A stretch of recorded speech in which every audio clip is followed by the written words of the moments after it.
familia, por ende, estaba viviendo una realidad que él no quiso dimensionarla. Ustedes recuerdan ahí en 1 Samuel 15 que Saúl no quiso esperar al profeta Samuel, se adelantó a ofrecer un sacrificio, una falta. Pero otra falta fue el hecho de que Dios le había ordenado que de lo que habían recogido como botín en la guerra contra los amalecitas, todo ese botín lo exterminaran porque era anatema. Y Saúl guardó lo mejor del ganado. Y cuando Dios lo enfrentó, él trató de verlo eso como una cosa pequeña o que nada había pasado. No dimensionó la realidad de pecado que estaba viviendo él y donde también estaba involucrando a su familia. Y por esa razón, hermanos, es que después murió Saúl trágicamente. Muere su hijo Jonatán trágicamente.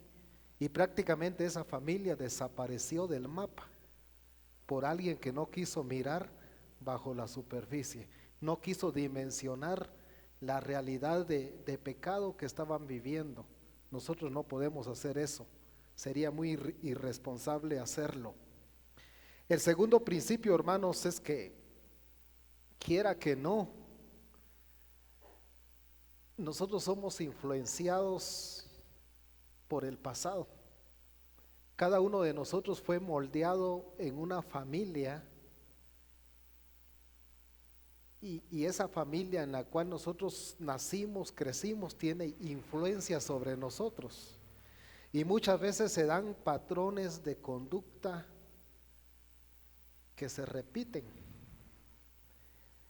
Y uno está repitiendo por influencia de cómo uno fue criado, de cómo uno fue moldeado. Y es ahí donde uno necesita romper con esos patrones de conducta, tener un nuevo comienzo. Gracias a Dios porque tenemos una identidad en Cristo. Y esa identidad en Cristo y esa identidad con la familia de Dios nos ayuda para romper moldes equivocados de la familia de sangre en la cual cada uno de nosotros viene. El tercer principio que vamos a ver esta tarde, hermanos, tiene que ver con la actitud que nosotros asumimos frente a nuestras propias faltas y hacia las faltas de los demás. ¿Quién de nosotros, hermanos, no comete faltas? ¿Quién de nosotros no ha cometido faltas? Pero ¿cuál es la actitud que nosotros asumimos cuando cometemos una falta? O cuando en nuestra familia se comete una falta, o cuando otras personas aparte de nuestra familia cometen una falta. ¿Cuál es la actitud que nosotros asumimos? En primer lugar, vamos a ver esta tarde, hermanos, una actitud negativa que muchas veces nosotros asumimos en relación a nuestras propias faltas y las faltas de los demás, y está ilustrada por la actitud que asumió Adán y Eva, el primer matrimonio, la primera familia sobre la tierra, ahí en Génesis el capítulo 3. Ustedes conocen, hermanos, que Dios había establecido un orden para la vida de ellos y que ellos rompieron este orden oyendo la voz de la serpiente, que era Satanás personificado, y de esa manera transgridieron la ley de Dios, cometieron una falta delante de Dios. Pero ¿cuál fue la actitud que ellos inicialmente asumieron? Vean conmigo el versículo 7 al versículo 13. Entonces fueron abiertos los ojos de ambos y conocieron que estaban desnudos. Entonces cosieron hojas de higuera y se hicieron delantales, y oyeron la voz de Jehová Dios que se paseaba en el huerto al aire del día, y el hombre y su mujer se escondieron de la presencia de Jehová de Jehová Dios entre los árboles del huerto. Mas Jehová Dios llamó al hombre y le dijo: ¿dónde estás tú? Y él respondió: oí tu voz en el huerto y tuve miedo, porque estaba desnudo y me escondí. Y Dios le dijo: ¿quién te enseñó que estabas desnudo? ¿Has comido del árbol de que yo te mandé no comieses? Y el hombre respondió: la mujer que me diste por compañera me dio del árbol y yo comí. Entonces Jehová Dios dijo a la mujer: ¿qué es lo que has hecho? Y dijo la mujer: la serpiente me engañó y comí. La actitud, hermanos, que nosotros asumimos cuando cometemos una falta o cuando en nuestra familia se comete una falta, muchas veces es la misma que asumió Adán y Eva frente a su propio pecado. ¿Qué fue lo primero que ellos hicieron, hermanos, cuando se vieron desnudos, ¿verdad? Cuando se vieron reconocieron que habían cometido una falta, que habían cometido un pecado. En relación a la presencia de Dios, ¿qué hicieron ellos? Lo primero, huyeron. Dios se paseaba en el huerto, como siempre solía hacerlo, para tener comunión con sus criaturas, pero ellos trataron de huir de la presencia de Dios. Luego se da una lucha entre Adán y Eva. Vos tuviste la culpa. No, vos tuviste la culpa. No, fue la serpiente la que tuvo la culpa. Una lucha. Tratando de no reconocer su propia falta, sino proyectar la culpa en otro. No aceptando su propia responsabilidad en lo que había sucedido, sino responsabilizando a otro de lo que había pasado. Y finalmente ellos se escondieron, entre comillas, ¿verdad? Se escondieron de la presencia de Dios, porque de la presencia de Dios, hermanos, ¿quién se va a esconder? Ya lo dijo el salmista, ¿verdad? Salmo 139, ¿a dónde huiré de tu presencia? ¿A dónde me iré? Sin embargo, el día de hoy, el hombre y la mujer modernos y la familia, que es el tema de los domingos por la tarde, tenemos nuestros árboles modernos a donde nosotros tratamos de huir, donde tratamos de escondernos y donde afrontamos nuestra propia lucha para no admitir nuestra responsabilidad en lo que está sucediendo o en lo que ha pasado en la familia. ¿Cuántas familias, hermanos, lo que hacen es evadir la responsabilidad ante Dios, sumiéndose en una vida de apariencia, y vienen al mundo de las apariencias, mostrar una cosa cuando en realidad se está viviendo otra?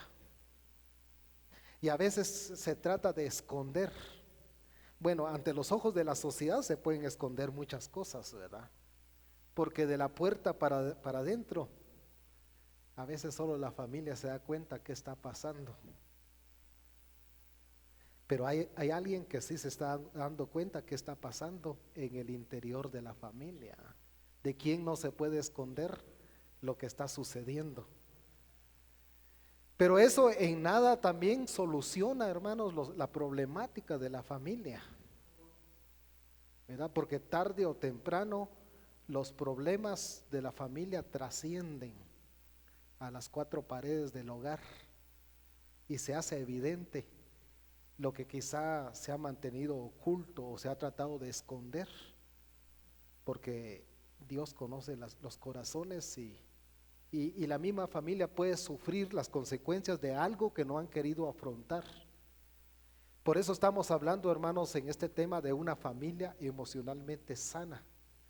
Una familia emocionalmente sana no es aquella que va a tratar de esconder. De repente llega alguien y pregunta: ¿cómo están? Muy bien, hermano, todo bien, ¿verdad?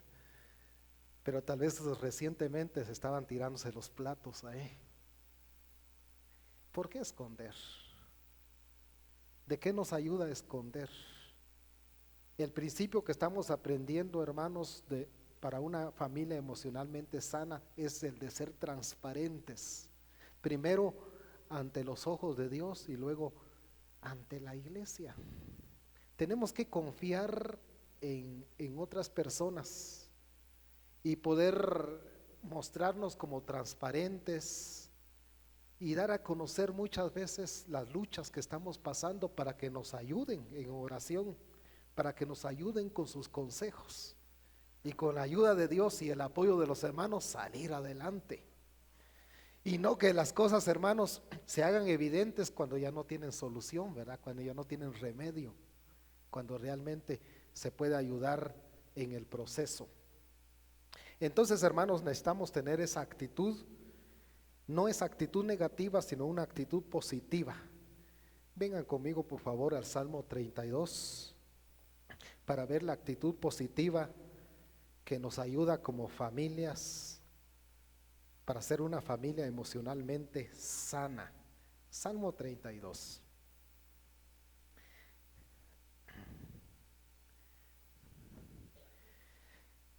Hemos dicho, hermanos, que la familia del salmista, del rey David, fue una familia con muchos problemas.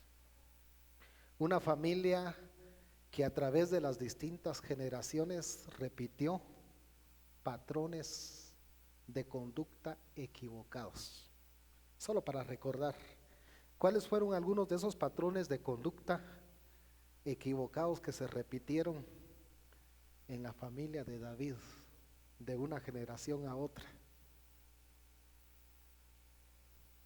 La violencia, y esa violencia, hermanos, en lugar de ir mejorando en las siguientes generaciones, iba empeorando. También las mentiras,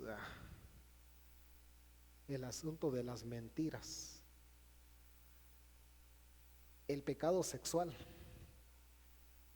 que cometió David en relación a Betsabé, lamentablemente fue algo que también se repitió en sus hijos y de una manera peor. El asunto de la rivalidad y división familiar fue un patrón de conducta que se estuvo repitiendo y que afectó la familia, y pudo haber afectado mucho más si no es que David toma la actitud correcta. Nunca es tarde para tomar la actitud correcta. Por eso tenemos el Salmo 51 y el Salmo 32 que los días lunes hermano Hermelindo ha estado comentando o reflexionando juntamente con nosotros acá en la iglesia. Pero quiero que veamos el Salmo 32 para ver un par de detalles ahí, hermanos, muy importante. La actitud positiva, hermanos, para tener una familia emocionalmente sana es hacer lo que nos dice el versículo 5.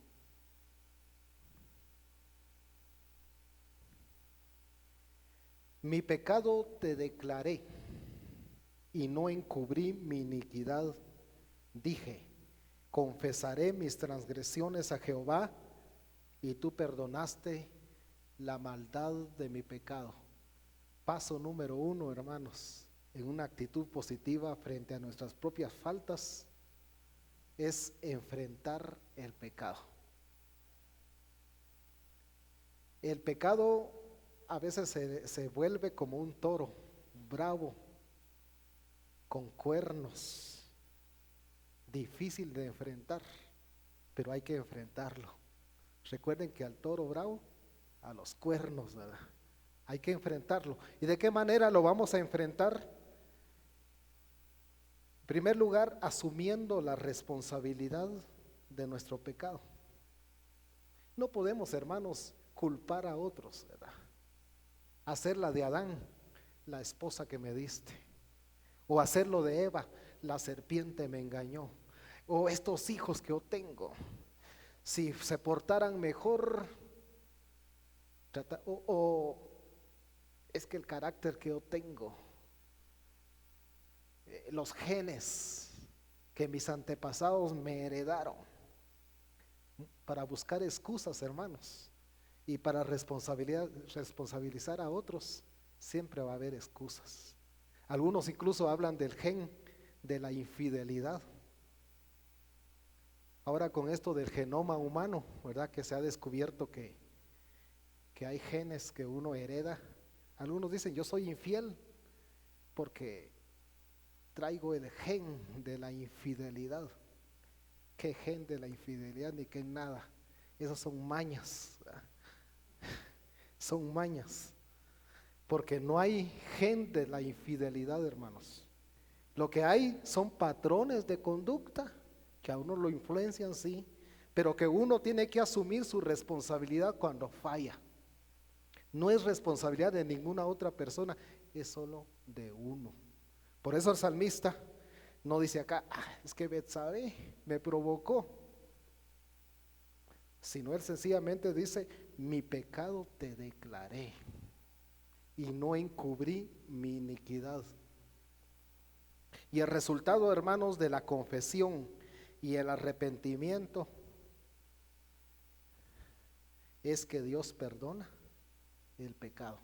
Pero cuando hablamos de confesión y cuando hablamos de arrepentimiento, tiene que haber una separación del pecado. Si uno no se separa del pecado, de nada sirve la confesión y realmente no hay arrepentimiento. Hay que apartarse del pecado. Y es lo que hizo realmente el salmista David. Y en segundo lugar, hermanos, Dios perdona, como dice acá la última parte del versículo 5,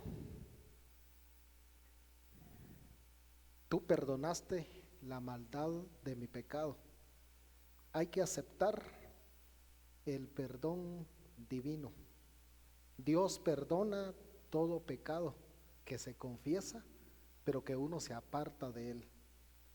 Y si Dios perdona nuestro pecado, nosotros también debemos perdonarnos a nosotros mismos y perdonar las faltas que otros han cometido.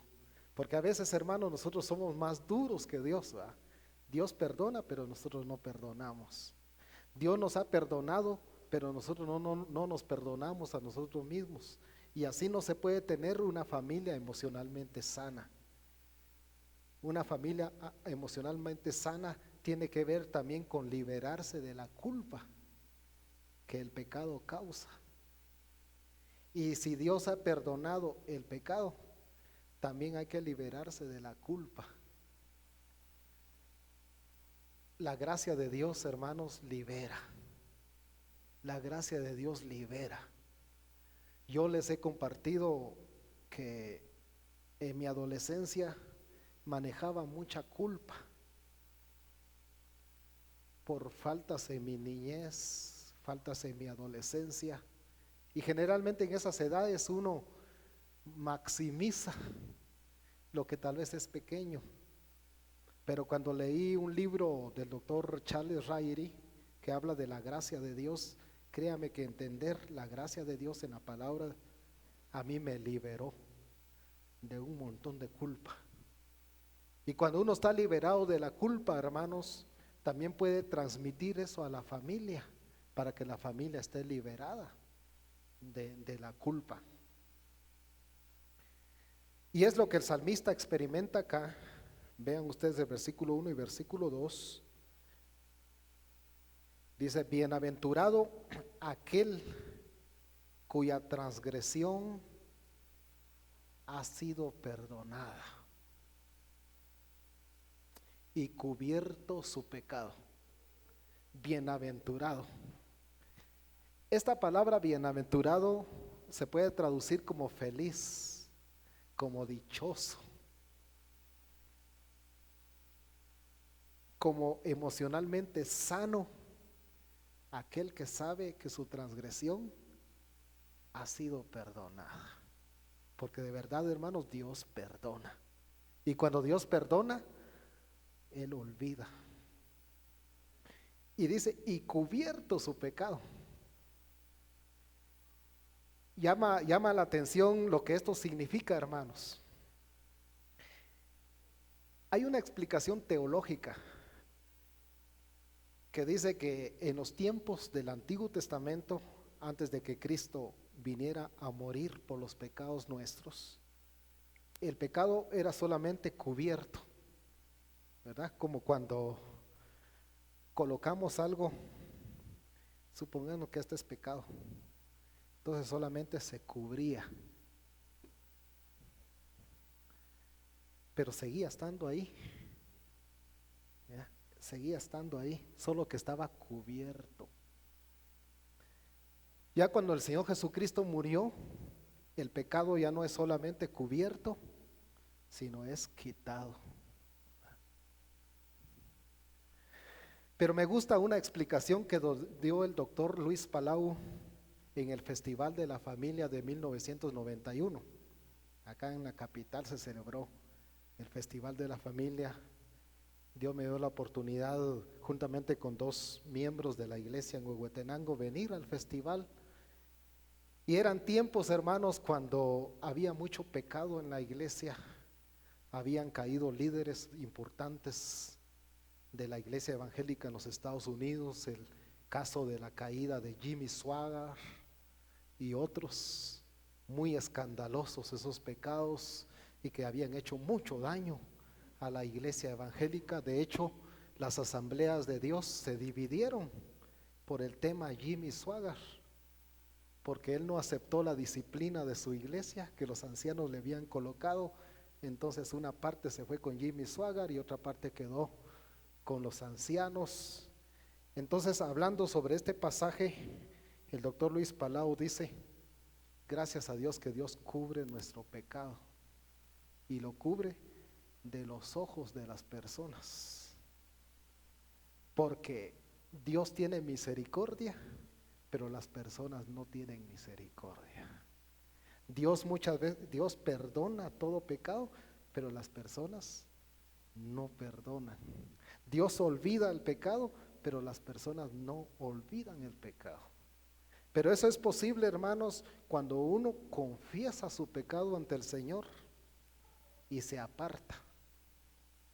Entonces Dios cubre ese pecado de los ojos de las personas, de aquellos que nos pueden hacer pedazos, ¿verdad? Porque del árbol caído, ¿quién no quiere hacer leña? ¿Verdad? Le llueve sobre mojado. Pero si nosotros no confesamos nuestro pecado ante el Señor y no nos apartamos, llega el momento donde el pecado trasciende y escandaliza, y entonces sí caemos en las manos de los hombres y de la prensa y de todos los que van a hacer vergüenza y ridiculez de lo que nos ha sucedido. Entonces, muy importante, hermanos, poder enfrentar el pecado y aceptar el perdón divino en relación al pecado. Hay un personaje llamado John Newton, con esto termino.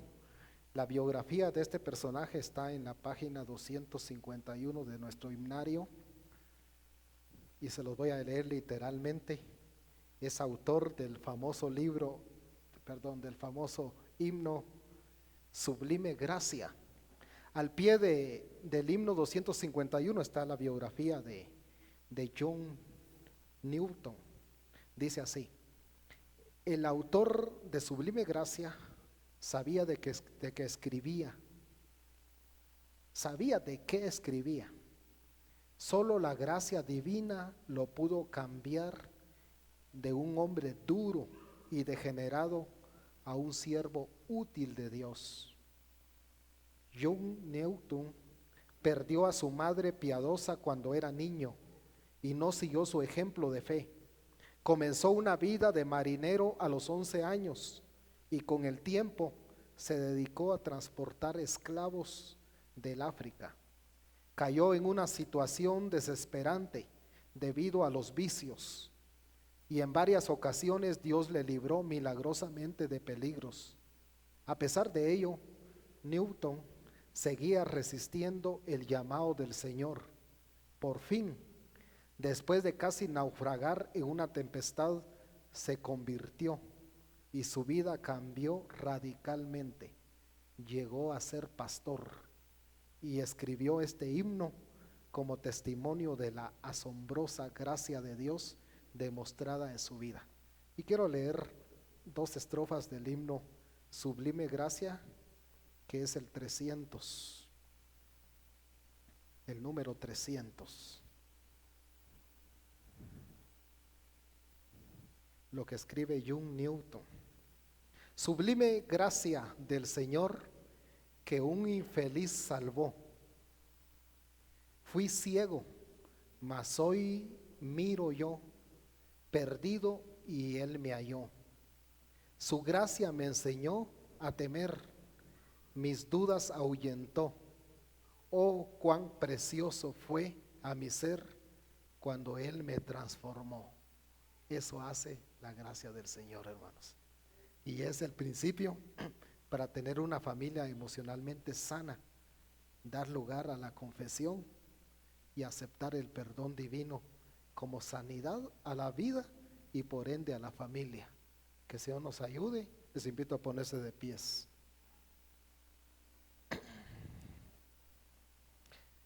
Si decidimos enfrentar nuestro pecado y aceptar el perdón y mirar hacia el futuro, estaremos viviendo la libertad de la nueva vida en Cristo.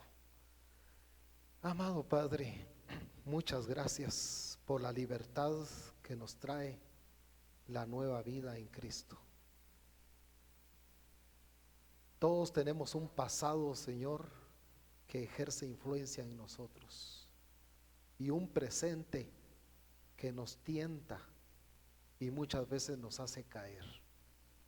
Ayúdanos a enfrentar el pecado en nuestra vida y en nuestra familia, aceptando la responsabilidad del mismo, confesándolo y con tu ayuda apartándonos y aceptando, Señor, tu perdón, ese perdón completo, Señor, a nuestra vida. Ayúdanos, Señor, a disfrutar la libertad que da tu gracia y que nos hace tener una vida emocionalmente sana y poder transmitirlo también al seno de nuestra familia. Ayúdanos, Señor, a no estar cargando ni pecado ni culpa de pecado no confesado o que ya haya sido confesado. Que tu gracia, Señor, nos libere y que aprendamos, Señor, a apreciar tu gracia y a disfrutarla y vivir en esa gracia agradándote a ti en todo momento. Bendice a las familias representadas esta tarde y ayúdanos, Señor, a vivir en tu voluntad. En Cristo Jesús. Amén.